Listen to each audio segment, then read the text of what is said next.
tema hoje é missões mundiais.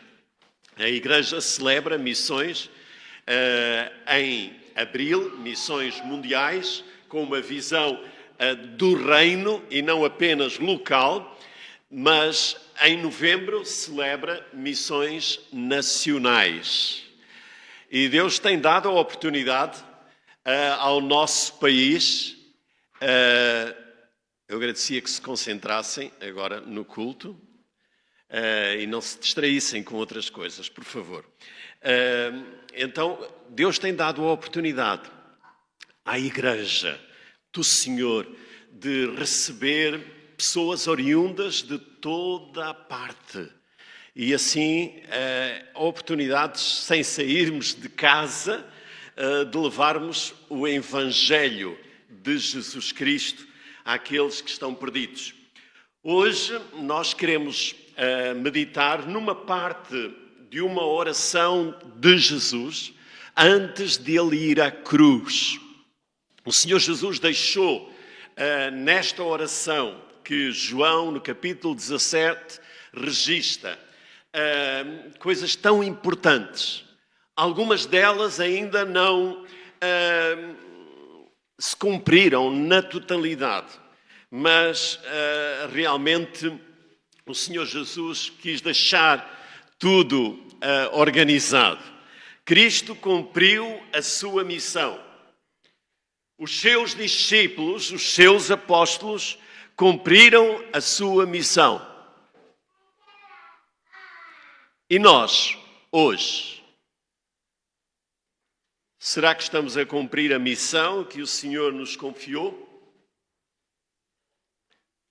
Como igreja, estamos perto de celebrar 25 anos deste maravilhoso templo e as suas instalações, a residência pastoral. Mas será que já fizemos tudo? Era essa a nossa missão? Ou como algumas igrejas que agora estão a aumentar as valências, algumas chegam a ter até um ginásio, outros um supermercado, outros teatros, compram propriedades e chegam a tomar realmente espaços extraordinários. Mas será essa a missão da igreja patrimonial? Não podemos nós perder o foco daquilo que Cristo tem para a sua igreja?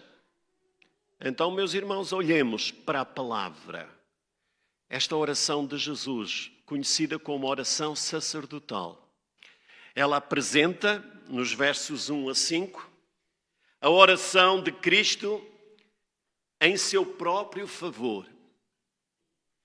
A oração de Cristo em favor dos seus discípulos, apóstolos da época, 6 a 19. E a oração de Cristo em favor da comunidade inteira, a Igreja Cristã, dos versos 20 a 24. E é este o texto que nós vamos ler. Então, meus irmãos, estamos no tempo certo para perceber o que é que o Senhor Jesus pediu ao Pai que acontecesse através da sua igreja, através de cada um de nós, como igreja do Senhor. João, capítulo 17, aqueles que puderem de pé a acompanhar esta leitura, irei ler na versão mais comum e depois irei ler a versão Bíblia para todos, para que todos possam entender. João 17, 20 a 24. João 17, 20 a 24.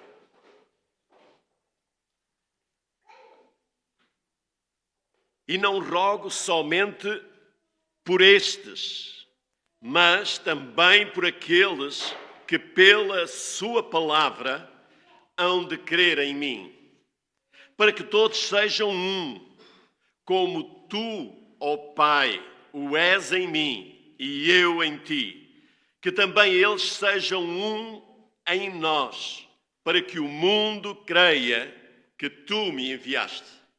E eu dei-lhes a glória que a mim me destes, para que sejam um como nós somos um. Eu neles, tu em mim, para que eles sejam perfeitos em unidade. E para que o mundo conheça que tu me enviaste a mim, e que os tens amado a eles, como me tens amado a mim. Pai, aqueles que me deste, quer que onde eu estiver, também eles estejam comigo, para que vejam a minha glória que me destes, porque tu me has amado antes da fundação do mundo. Senhor, fala através deste texto aos nossos corações. Queremos saber, Senhor, aquilo que esperas de nós. Queremos corresponder à tua vontade, ao teu desejo, e acreditamos, Senhor, que é essa a missão que tu queres que cada um de nós realize individualmente e como tua igreja coletivamente. Obrigado, Senhor, pela tua palavra e em nome de Jesus queremos viver. Amém. Os irmãos podem sentar.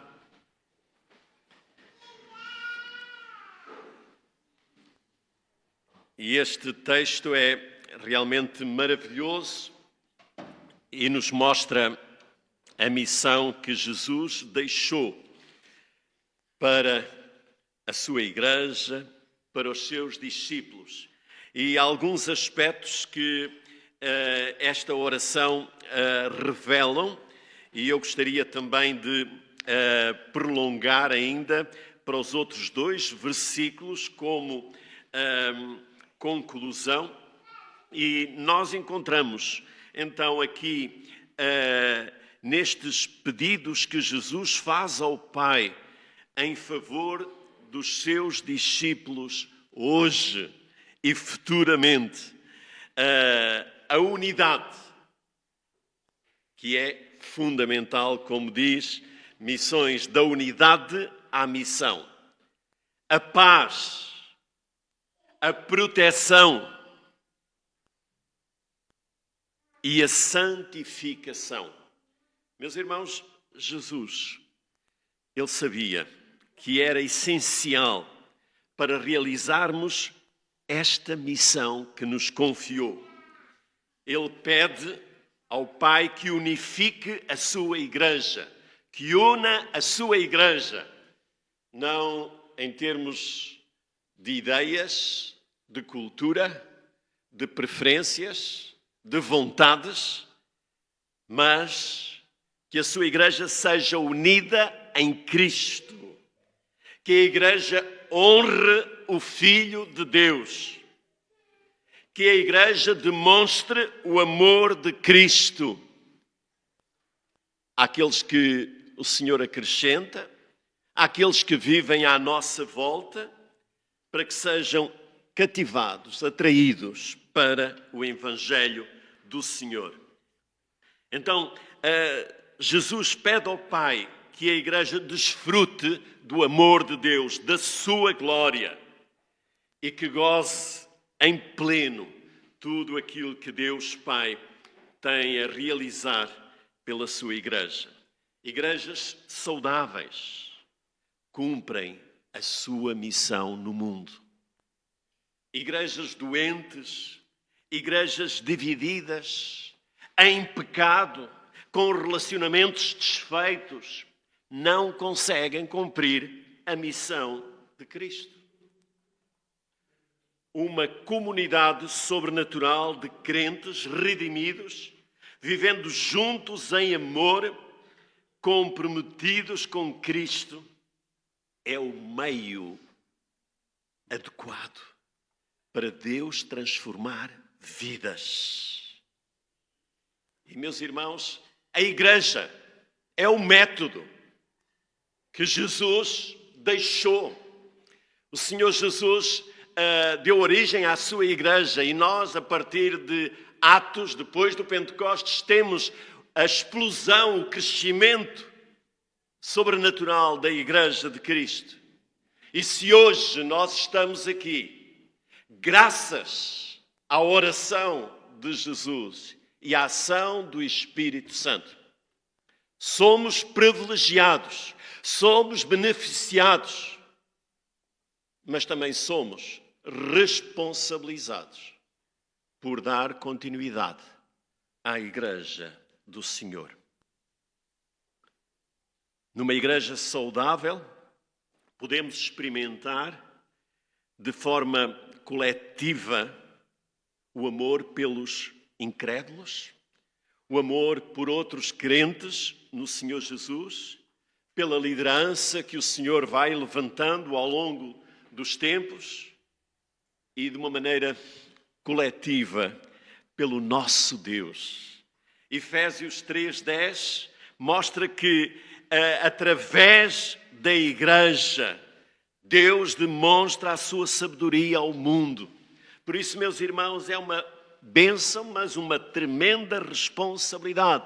Quando Paulo diz lá em Efésios 4:1 que andeis de modo digno da vocação com que fostes chamados.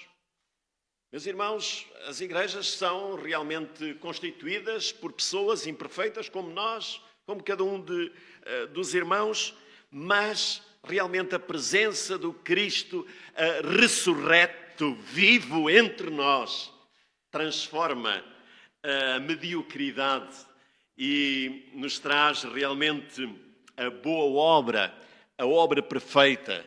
Aquele que em vós começou a boa obra, a aperfeiçoará até ao dia de Cristo.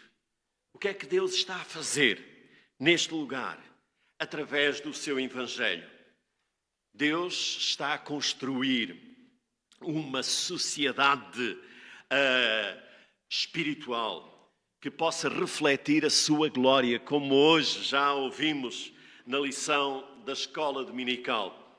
A igreja é a obra de Cristo na cruz e os resultados são as boas obras, como disse o apóstolo Paulo, porque pela graça sois salvos por meio da fé, isto não vem de vós, é dom de Deus, criados em Cristo Jesus para as boas obras, as quais Deus preparou para que andássemos nelas. O Evangelho é que cria ordem. A igreja que promove o Evangelho e o vive é a igreja que corresponde à oração de Jesus. O Evangelho, pela palavra, trabalha nas nossas vidas errantes, desconcertadas. E é por isso, meus irmãos, que nós precisamos da igreja. A igreja precisa de nós, para que, como temos estudado às quartas-feiras, que nos possamos ajudar uns aos outros, orar uns pelos outros, levar as cargas uns dos outros, perdoar uns aos outros. Como filhos de Deus, nós devemos estar unidos em Cristo e viver fielmente a palavra em comunidade. Coletivamente, nós constituímos uma referência para os descrentes, como viver a fé. Mesmo com as nossas falhas, mesmo com os nossos erros, nós exaltamos o nome de Cristo e dizemos: Ele é o Senhor, o autor e consumador da nossa fé. Hoje, com a internet, com a disponibilidade que há, muitos vivem de forma solitária. Escolhem a mensagem que querem ouvir, o coral, a música, e dizem: eu estou bem assim, eu não tenho compromisso com homens, eu vivo à minha maneira. Mas, meus irmãos, Hebreus 3, 12 e 13 diz: tende cuidado, irmãos. Jamais aconteça haver em qualquer de vós perverso coração de incredulidade que vos afaste do Deus vivo. Pelo contrário, exortai-vos mutuamente cada dia, durante o tempo que se chama hoje, a fim de que nenhum de vós seja endurecido pelo engano do pecado. Meus irmãos, Jesus falou na oração sacerdotal para os seus discípulos daquele tempo a unidade, a santidade, a comunhão. Também falou para nós hoje. E se nós lembrarmos naquele grupo de discípulos, 12 apóstolos, 2 tiveram realmente um desempenho triste, como nós hoje temos. O caso de Pedro, que negou o Senhor Jesus, não uma, não duas, mas mais. Mas foi restaurado na comunhão dos discípulos. Porquê? Porque chorou amargamente o seu pecado. E quando nós choramos amargamente os nossos pecados, nós somos restaurados. Pedro, amas mais do que a estes? Foi na comunhão. E é na comunhão, não é cada um fechar-se, esconder o seu pecado. A Bíblia diz, confessai os vossos pecados uns aos outros, para que sareis. A oração de um justo pode muito em seus efeitos. Meus irmãos, Pedro foi restaurado. E depois da negação, ele teve que afirmar 3 vezes, sim, Senhor, tu sabes que eu te amo. Tu sabes que eu te amo. Então apacenta as minhas ovelhas. Que líder foi Jesus, quando um subordinado o nega e depois Jesus restaura e diz, apacenta as minhas ovelhas, pastoreia as minhas ovelhas. Há restauração na igreja do Senhor quando nós confessamos os nossos pecados. Mas, meus irmãos, o caso de Judas Iscariotes foi um caso lamentável, lamentável. Nós podemos nos enganar uns aos outros, mas não enganamos o Senhor. Aquilo que aconteceu com Judas foi tremendo. Ele vendeu o Senhor Jesus pelo preço de um escravo. 30 moedas. E não sei se os irmãos já tiveram a oportunidade de ver. Depois Judas caiu em si e reconheceu o seu pecado, mas não se arrependeu amargamente dele. Ele com remorsos, ele devolveu, mandou as 30 moedas lá para o templo.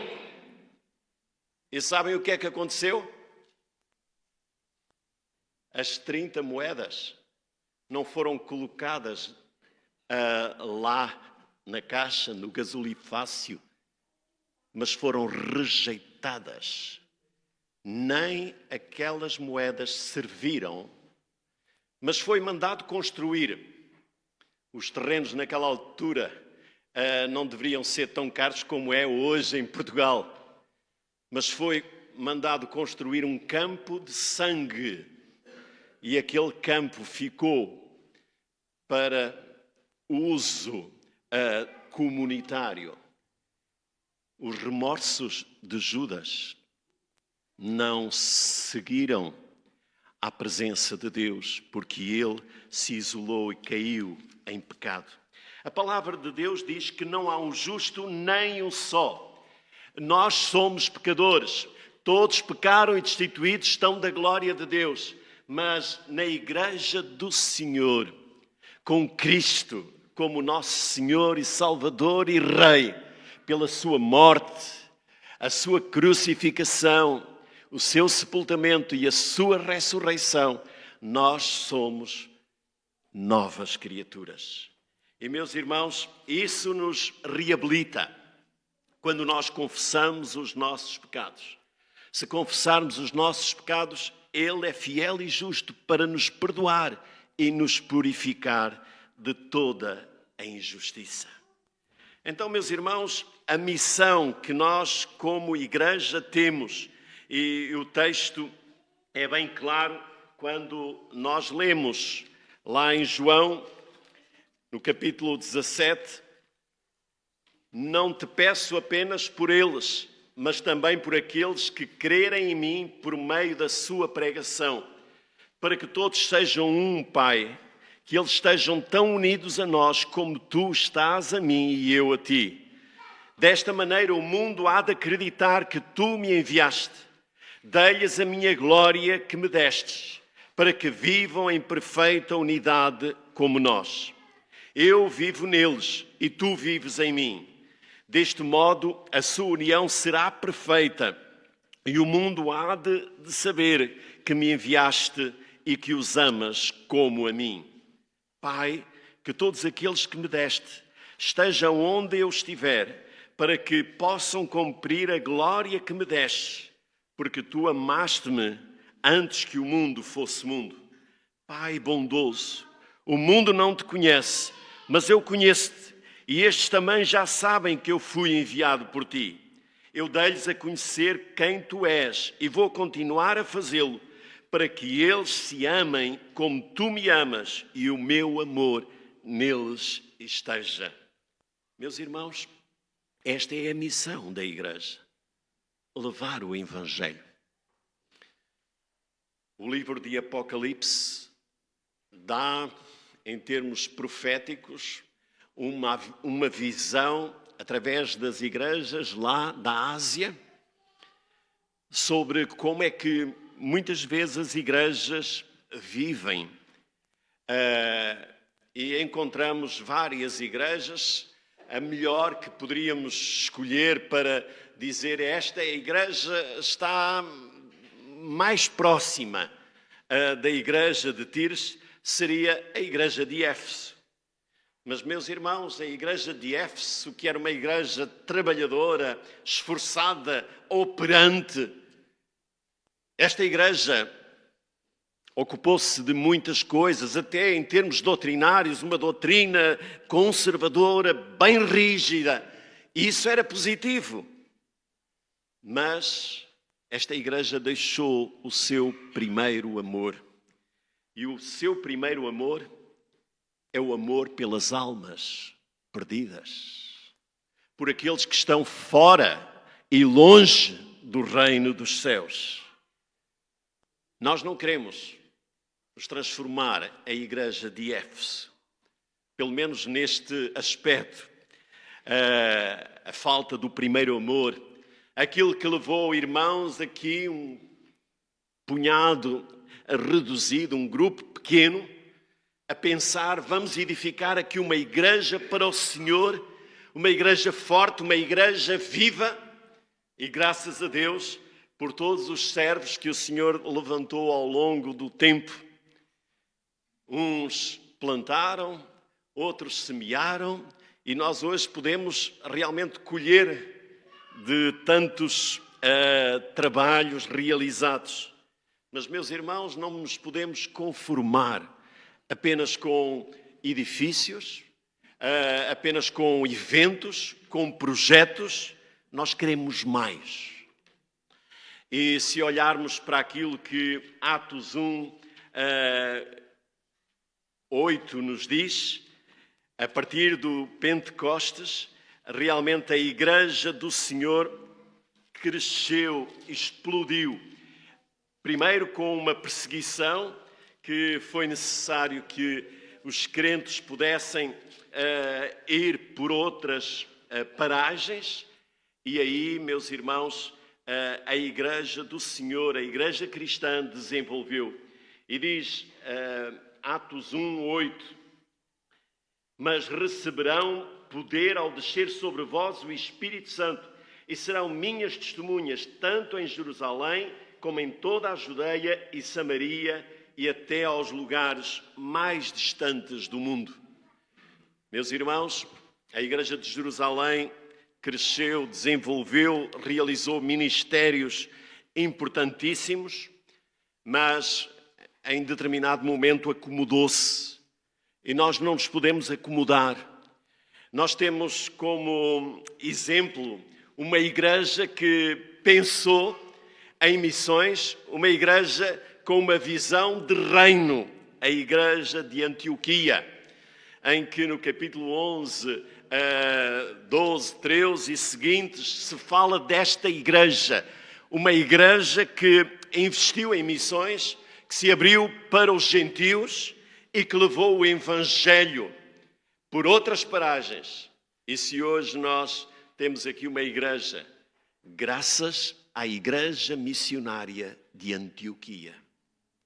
Nós precisamos de abrir os nossos horizontes. E aquilo que aconteceu com a Igreja de Antioquia foi ser abençoada pelo Senhor, e nós temos experimentado isso. Temos recebido irmãos com dons, com talentos extraordinários, que têm sido uma bênção e uma inspiração para o desenvolvimento da sua igreja aqui. Mas a Igreja de Antioquia, quando foi confrontada com missões mundiais, ela separou os seus melhores e os enviou por toda a parte. Mas às vezes nós pensamos, nós queremos fazer para dentro. Mas, meus irmãos, o Senhor Jesus quer que a sua igreja seja relevante no mundo. O Senhor quer usar a sua igreja como agência missionária. O Senhor quer usar as famílias da igreja como enviados. Precisamos de estar atentos àquilo que o Senhor quer fazer na sua igreja, na sua obra. E dizer como cantamos: eis-me aqui, Senhor. Onde tu estás, no teu trabalho, na tua universidade, fala de Cristo. Prega o Evangelho, vive o Evangelho com poder.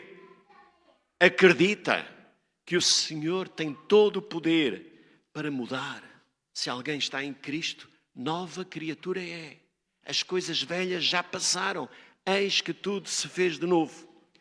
Como igreja, nós precisamos de aceitar esta missão e realizá-la. Fala e não te cales.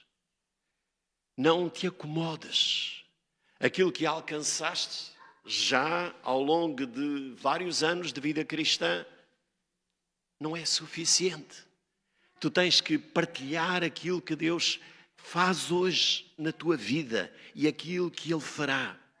Como igreja, meus irmãos, temos grandes desafios à porta. Mês de maio será um mês, estou a crer que o Senhor Jesus é capaz de voltar nesta altura. São tantas coisas ao mesmo tempo, já não estou a dormir tão bem, preocupado com isto, com aquilo, mas eu sei que o Senhor vai fazer grandes coisas. E, meus irmãos, às quartas-feiras nós vamos ter uma alteração nos nossos planos. Sempre que é necessário, nós não estamos limitados a um currículo, mas nós vamos treinar, os pastores vão treinar, equipar os crentes para a evangelização. Já temos em mente convidar alguém, mesmo que seja via Zoom, para despertar os nossos corações. E nas quartas-feiras de maio, mesmo que os irmãos não possam estar, mas conectem-se via Zoom para receberem também esta orientação. E em termos práticos, se esperamos que em breve a Junta de Freguesia confirme a disponibilidade de fechar a rua no dia 31 de maio, mas antes nós queremos já experimentar, contactar os vizinhos, limpar a rua, varrer, arrumar, colocar mesas para ver se o espaço é suficiente, recrutar chapéus de sol, preparar tudo para que a igreja possa sair para a rua. Não por falta de pagamento das instalações, não por isso, mas porque o Senhor quer usar a sua igreja. Meus irmãos, não nos conformamos com o que já alcançamos. Temos também o desejo de abrir a classe de integração para os irmãos que ainda não são membros da igreja, para aqueles que querem ser batizados e continuar a servir o Senhor com alegria, com amor, com fervor. Que o Senhor nos ajude, que o Senhor nos capacite para esta missão tão importante. Não apenas de estar aqui num edifício bem instalados, mas vivendo o Evangelho, o poder de Deus, e transmitindo para os nossos amigos, para os nossos vizinhos, com sabedoria. Que cada um de nós possa aceitar este desafio, esta missão. O Senhor Jesus disse: é-me dada toda a autoridade nos céus e na terra. Portanto, ide, fazei discípulos de todas as nações, batizando-os em nome do Pai, do Filho e do Espírito Santo. Meus irmãos, sejamos homens e mulheres restaurados pelo poder de Deus para realizar esta missão nobre que é o Evangelho de Jesus Cristo. Oremos. Senhor, obrigado pela Tua palavra, obrigado pelo trabalho realizado pelo Departamento de Missões, que corresponde ao compromisso, à unidade das Tuas igrejas em Portugal, Senhor, que através das Suas ofertas, das Suas orações, podem chegar a São Tomé e Príncipe, lá ao pé, para aquelas crianças. Obrigado porque a Tua igreja aqui participou esforçadamente, a Angola, a Moçambique, a Ucrânia. Obrigado, Senhor, porque podemos em conjunto, com outros irmãos, com outros servos do Senhor, abençoar o mundo. Mas também, Senhor, estamos disponíveis para Te servir aonde Tu quiseres.